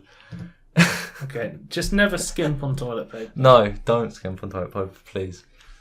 Anyway, so they saw social eating, and then they finally were like, okay, fuck it, you can stream real life stuff. We give in. People want to watch this. I don't understand why I didn't want it in the first place, though. It doesn't Twitch make any is a gaming streaming website, but we understand people like watching people but why would random shit. Why would they want to be so... It just seems to me like most companies, when they go mainstream, just go, we just want to have everything, and we're going to try and put everything out for everyone, and it usually fails. Whereas Twitch is like the opposite. It's like, no, we're doing this not small niche, obviously, but we're doing this one large niche, and that's it. Don't go over the rules. Twitch built their back off people live streaming games and esports. But why not let it evolve naturally and see what people actually want? I don't understand that you can't stream this.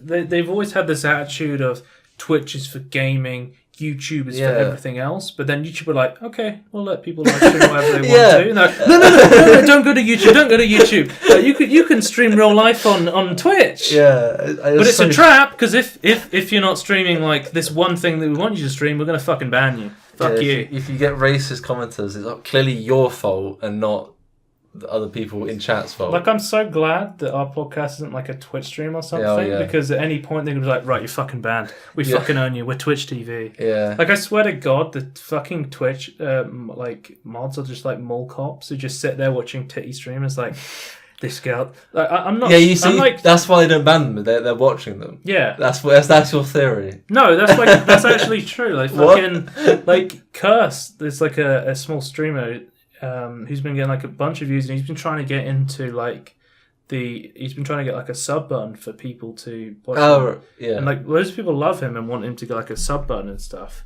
but he hasn't got one, and every time he applies it's like, no, maybe next time.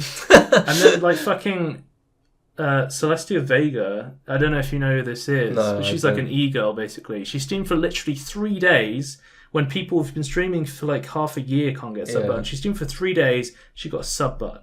So they definitely watch her. They definitely. That's for sure. They definitely sat there with their sweaty little ding dong going, oh yes, we want titty streamers on Twitch. Well, they're also German and Nazi mods, so yes, add more titty soldiers to the Twitch Nazi army. Adolf will be proud.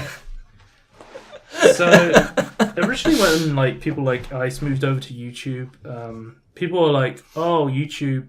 It's always had this problem with content creators, like they don't talk to them, and there's been the ad boycott recently. Yeah, absolutely. That we've talked about. It's made advertising more family friendly. The thing is about live streaming is you don't care about advertising because you make your money from subs and donations. I'm actually really hoping that you like for that reason, like that the YouTube streaming takes off and makes them money, because it means they don't have to be so harsh with the advertising because they don't care because they're making money from other sources. This has been happening for years because more and more people are ad blocking, and we're seeing more and more people using crowdfunding like Patreon. No, you know on the G2A things that I said, like I unsubscribed from a guy who had because he was sponsored by G2A. Yeah. Like recently, because of like the boycott, he's had to take more sponsor deals from elsewhere.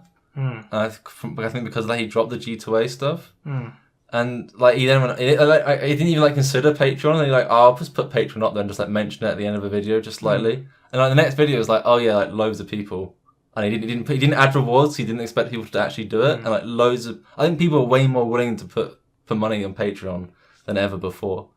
People are willing to support the people that like. Because you can see this happens on Twitch. Like literally, some guy who doesn't even like you, he'll donate $5 just to tell you you're a fucking asshole. Yeah, that's where you get your money from. You take the insults to get money. People are really happy to donate to people that they like. Yeah. Because it's a good system. I think it's a great system. It's just that I wish YouTube Red would get their act together and go worldwide. Yeah. Because recently we've seen like we spoke about Ethan and Healer and H3H3 earlier, but they recently started streaming on Twitch because they get like a bunch of money from people donating to them. Yeah. Like there's huge revenue in this because people love to support the people they love. Yeah. And I think, like, literally Ice could have streamed on any service and he would have had, like, a huge amount of support from everyone. He has, like... I guess he could have gone anywhere. He has almost as many sponsors as he did on Twitch now. So he's caught back up, basically. Yeah. Then. All right. That's pretty good. But I guess, like, he could have gone anywhere. Do you think he would have gone to YouTube if YouTube didn't, like, instantly contact him? Well, he basically said... So there's another streaming service called Hitbox. Yeah. Which is... kind of popular for people who kind of get banned from Twitch, like Brittany Venti. She was kind of like a troll, kind of Casey John-ish streamer. I saw her where she's like trolling the chat and pretending to be dumb. She went to the what's the Shia LaBeouf thing? The He Will Not Divide Us, and she started trolling that as well, which I thought was quite funny. That is quite good. But what was I saying about her? I was saying about Hitbox. Yeah. So another thing, recently, as I was actually putting all this information together, is the Twitch rivals Azubu, the people who were the pro gaming stream, and Hitbox have merged together to form Smashcast. What a weird name. Yeah. They didn't even combine their old name. So they've now made Smashcast.tv, which is... Smash that subscribe button. Smash that motherfucking cat. So it's announced its intention to become a strong number 2 competitor to Twitch and the largest independent esports broadcaster outside of Asia. I think the largest esports broadcaster in Asia, by the way, is Africa TV. That's like the big esports guy there. But yeah, I think it's kind of interesting that they're merging... More competition. More competition for Twitch is always a good thing because it leads to more innovation. And better support for Apple the has to keep innovating by removing headphone jacks because of people like the Google Pixel and the Samsung. What was I going to say? C4. Yeah, the Samsung stuff has not helped competition anyway for being shit.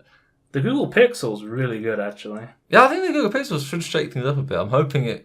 I mean, I don't really care much for Apple products anymore. But I personally prefer Android over the iTunes. I understand the issues people have with it, but I'd rather have those issues than the Apple issues. That just seems really annoying to use to me. Also, I hate the fact that when you walk into an Apple store, you just feel like you've walked into a cult.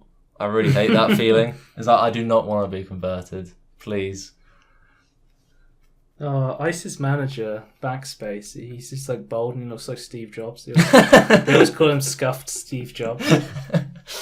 Back from the grave. So apparently they want to Smashcast really wants to get into esports stuff like Azubu was. Yeah. But it just didn't really hit off. But what they're trying to do is they're trying to get kind of this best broadcaster to viewer experience where they want to have this cool chat. It does look an interesting chat, actually. Yeah. You can react with emojis on the screen, apparently. Yeah, that's kind of cool. I just hope they don't make it too annoying. Apparently, they also announced the launch of a new 4K-ready production studio in Vienna, Austria. So, Smashcast might have 4K live streams? Being everyone else? I think you can 4K live stream on YouTube. Right. But no one does it. It's just... Well, Ice is out there live streaming, in real life, so it's really bad connection. He has a pterodact satellite sort of thing, which is 4 phone modems hooked up to a server. And that's kind of the thing you need for IRL streaming. It costs him $4,000. Really? It's really expensive. But that gets you really good connection. 4K satellite, lol. How's that costing to run, though? I don't know. I think he has to pay for each separate modem. It's 4 different services. It's Verizon. Then combining together as well. And then it switches them around to make sure he's always connected. Yeah. But he has to he's in Vegas at the moment. It has really bad connection, so he has to stream 480p. Okay. Basically, so he doesn't lose connection. He says he's going to Pterodact Studio. I think it's next week. This Sunday, the 14th of May at the moment. He's going there next week, and they've got a brand new prototype product that they're going to give him, and he's going to try out. So, there is companies innovating new technology just for IRL streaming. So this thing will actually be useful for us as well. These things are kicking off, and as soon as they kind of they make it stronger, bring the price down, and commercialize this sort of stuff, there's going to be other better, more competition. Look, Ice is kind of the innovator in the IRL section right now. A lot of people out there just recording off their phones. A lot of people actually bought an extra phone for Pokemon Go when that was a hit, 6. I think it was around 6 months ago now, but probably more. And that's the last time they got 2 phones, one for the plug and one for the low. So what you do is you'd have Pokemon Go on one phone and then you'd live stream from the other phone. Yeah. But there's Twitch IRL app. There's a bunch of third party apps as well that people are using to stream from their phones. Ice is fucking. He has a bunch of shit. So he has a backpack with the pterodactyl. Oh yeah, I still remember the stream backpack. off his server, and then he has a wireless mic that he has clipped onto his clothes to speak into. He has really good audio quality. Yeah, and because it's one that stops the wind from being picked up. And because he has a server, he doesn't need to stream off an app on a phone. So he plugs a camera into his server. So he has a Sony camera that he records with. Yeah. I think he has it on a selfie stick usually when he's recording, but yeah, when he moved to Vegas to do streaming, he brought a cameraman with him. So it's he's kind of innovating what the IRL section is going to be, and when you have someone he's got a camera that popular and that influential, and you just go, you got swatted, you're banned, and YouTube's like, okay, we'll have you. We're a really fucking popular platform. Why don't you come to us? And he's like, okay, you don't treat me like shit. Yeah. You gave me a jacket. I'll come. I swear, a lot of Ice's decisions are based on people giving him jackets. So hang on. So if we want to get him on the podcast, we need to give him a jacket. I'll send Ice a Inbetween podcast jacket. Can we get Barry on the back? Okay, Barry the Beaver. Yeah. Have to pay for your own tickets or install Skype. But yeah, I think so just rounding off this entire live streaming podcast section. This is the live stream podcast. And you don't watch live streams. No, but I know quite a bit over the years though. So I mean, I did watch Bob Ross on my birthday 2 years running. Yeah, so did. You know, that's the thing. Me, you, and Scrum Taunts were all watching Bob Ross on your birthday, and it was like, "Is this really what you want to do on your birthday?" And you're like, "Yes, this is exactly what I want to be doing on your birthday." Yeah, we just finished playing Guild Wars, and then we went, Bob Ross is on. Just realised he streams every Monday. So if you want to check him out. He should do a Halloween special. The thing I realised when Twitch banned Ice was that I went onto Twitch. I was like, I don't want to watch anything else. I don't have much reason to go back onto Twitch really. Like, because recently there was the mid-season invitational for the League of Legends esports, and I was just watching the YouTube stream because I prefer watching the YouTube stream anyway. Yeah. So when the player's good, you tend to go towards the player, right? So where the content is. I think the biggest problem with both of these services is communication issues. Twitch needs to make ironclad rules for what IRL is. Yeah, I think the ironclad rules, but then I think after that they need to then make the rules slightly more lax because it's kind of a bit. Basically, what's you can happening only do this specific is that thing. PewDiePie is very happy about Twitch TV and their Nazi regime. Yeah, can we just get the picture of him like smiling at Hitler doing a speech and just replace it with Twitch mods? Like, that's what I want. That's the video I want to see. But yeah, I think YouTube needs to talk to its content creators about this ad boycott as well. This doesn't really affect live streaming because they've been doing really well in live streaming, and I feel like this would all be solved with YouTube Red being rolled out to the rest of the world, though, because then the support button would then be for like through YouTube as well, and they'd get money from that. Did you see that weird conference they had where YouTube was like, "We're making a bunch of shows with James Corden and Katy Perry." Yeah, I don't understand that. And that sort of stuff. I don't know. Apparently, they're going to make like a bunch of shows on YouTube Red. I assume that's all about like sponsor stuff, but if YouTube Red's only in America, like how does that help them? Like, I understand like that they do have a lot of people in America watching, right? But I feel like a lot of people in the rest of the world also watch YouTube and don't have this. Like I can't see YouTube Red at all. We would have to get proxy servers to be able to even like look at it. Yeah, because you don't ad block YouTube because you like supporting people. Yeah. I would rather pay YouTube Red. You would rather buy YouTube Red, like a Netflix subscription. Yeah, I would rather like instead of like, I think it's something like that. I'd rather not pay the Netflix things for 1 month and instead pay it to like YouTube or something. Because there is legitimate like YouTube Red content I'd watch, like the Vine source stuff. Yeah, I think the old PewDiePie stuff that was now gone. I would have watched as well. I mean. Yeah. I know what you mean. Because like I watched the first episode of that Vsauce YouTube Red series because they put out the first episode for free. And then, that's quite good. There was like an isolation one where they were seeing the effect of like isolation on the brain. That was really interesting. I did want me to watch the rest of it, but I couldn't even if I wanted to. Yeah, if you wanted to watch like Scare PewDiePie, you'd still not be able to get that on YouTube Red because they fucking banned it because they keep making PewDiePie out to be a fucking yeah. Are they still trying to get the unofficial version of that out? It was just a joke. He'd get sued so fast if he ever tried to leak it. I guess. And he still makes videos on YouTube, so he doesn't want to just destroy his ties with YouTube, especially when he's streaming on YouTube Live as well. But what would their problem with it be, though? Like, they're not going to do anything with it, so what are they losing out on? Well, they told him not to do it. Oh, okay. That seems really weird, but okay. Yeah.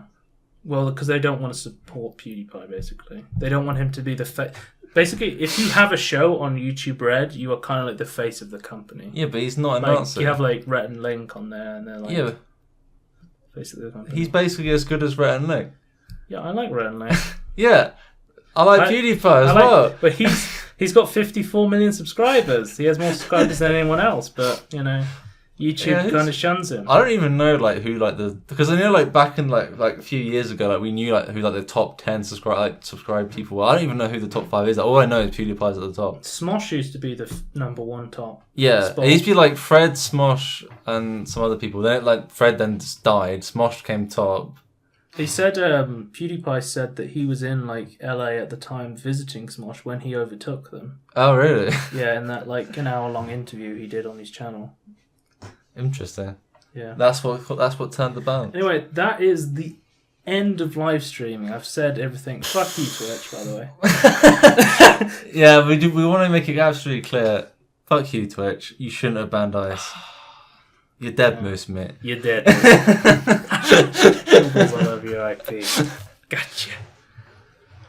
I've just been so fucking angry with Twitch. It's been pretty angry. To talk about this shit. Well, originally, you were angry at just the people swatting him to begin with, and then it turned into rage at Twitch for banning him. The entirety of the rage, I would say. I mean, yeah. It's pretty rageful stuff, though. Admittedly, it is really annoying. Do you want to do Toby's wish list quickly? We have time for it. We can do it. Have I added anything there? Oh, you added Hello Neighbor. Because I told you. Oh, yeah. Do you want to do that then? Yeah, let's talk about it quickly.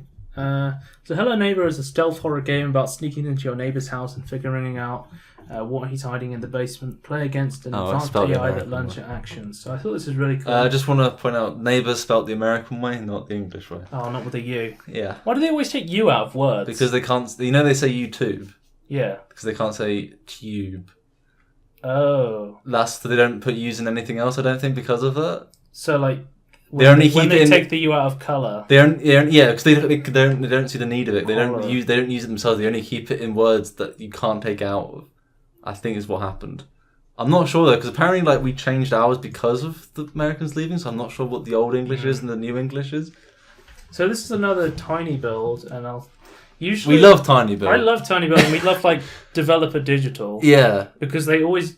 Instead of just being EA or Ubisoft and just publishing a load of shit... I also love Paradox as well, but... They always just go, hey, this game looks really interesting and we want to help you get this out. And they always put forward really cool games. Because every time a Developer Digital game or a Tiny Build game comes out, they send me an email and they go hey, check out this alpha. This new game's come out. Mr. Shifty came out recently and I was like, actually, that game looks really interesting. It's actually really cool. There's been only one game they sent me and I was like, that doesn't look that interesting. But everything else has been, that actually looks kind of interesting.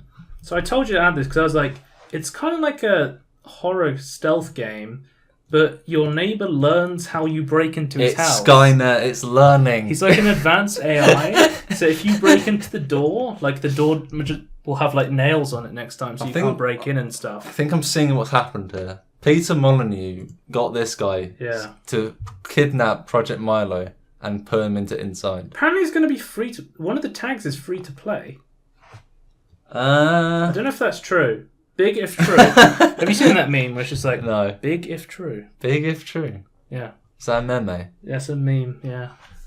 So it's not out yet, so I can't say much about it, but it's coming this summer. It looks really good. It looks really good. I love the art style of it as well. It looks really cool. Really cool. It's really... I don't know how you explain that kind of art style, but you kind of see it a lot. What the fuck is England Exchange, Tony?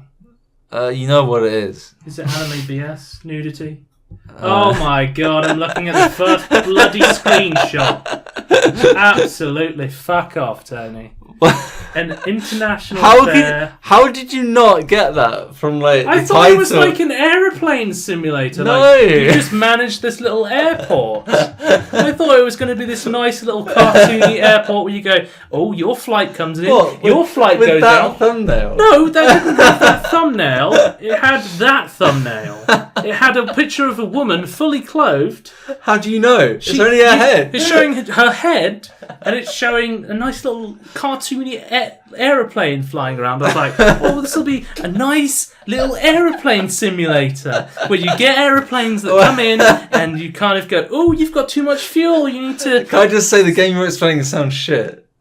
No, that sounds like fun. This sounds much better. That sounds like a game you would play. You love these little management simulator games. Yeah, to be fair, it depends how in-depth the simulation like the management is. I could see that as a good game, but it sounds Inland Exchange is an international affair. Plays a male or female American college student spending a semester abroad in London. Not interested. You don't need to know more about this game. If it's a sexual content visual novel, there is 1,000 of these on Steam. Look at the screenshots. No. If this, hang on. What? Go to the one on the beach. The screenshot of the one on the beach. Okay. Yeah. Okay. No, don't worry. What? It reminded me of the one on the left reminded me of like Femme Shepherd for some reason. Includes tags you filtered out. Anime. Yeah, I'm not putting But this game one on friend wants it, so it's showing up for you. No, it's not showing up for me. I specifically took this off your wish list.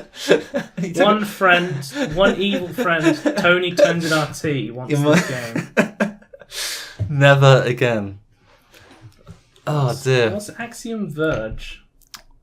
That was a weird game. Like I think it isn't on your wish list. It's like yes, it is actually. It's like a side-scrolling platform. It's like a Metroidvania game. Yeah. Explore it looked kind of cool. Uncover the mystery of a surreal alien world by blasting aliens and glitching your environment into this intense retro side-scrolling action adventure. So it kind of remembered like a retro System Shock, if that makes any sense. Kind of what it reminds me of. System Shock's not a platformer though. No, that's what I mean. Like, that's what it might like make it even further back. It could have like had its roots in there if it did start there. I think Metroidvania. It's very Metroidvania. Yeah. Because Metroid's like on a spaceship, like, and you're fighting a bunch of aliens, right? So this is very Metroidvania. But it has lots of like glitchiness to it, which reminds me of. Because there's some like Metroidvania games like what's it called? Ori and the Blind Forest, which is like completely different to like Metroid. Yeah, but it's very good still. It still has some elements similar to it though, because you can go back, right? Yeah. And because that's kind of like some of what Metroidvania means. Like different powers unlock different rooms which you couldn't get before, so you have to kind of backtrack. Well, it's a Metroidvania platformer for £15. It's out today. It's already on my wish list, so and it's been. It's out today. Or was it just out last year today? Oh, it's 2 years ago. Okay, 2 years ago. 2-year anniversary for this game, guys. It's being recommended to me because it's got overwhelmingly positive reviews. Already on my wish list, which is a good reason. And it's similar to Gunpoint. It's a good reason to recommend it to me if it's already on my wish list. I think that's so funny it says that. I would say it is like Dust Force DX. Yeah, it's a platform. It looks kind of similar to Gunpoint, but not in the same sneaking around thing. Well, that's okay to go on your wish list because it's also on. So was I allowed one of those or both? The first and the.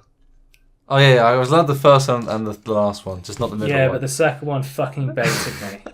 I thought it was a nice airplane management. You don't even like management games. I don't. I thought you would. I thought, Tony, I'll have a nice little game on here. You tried to avoid. No. You tried to avoid the anime. Anime bullshit. Right, that's the end. Petermology tweet. I'm going to read it quickly. I picked one. Hang on. Imagine a game where you level up by correctly predicting how your friends react in narrative-based situations.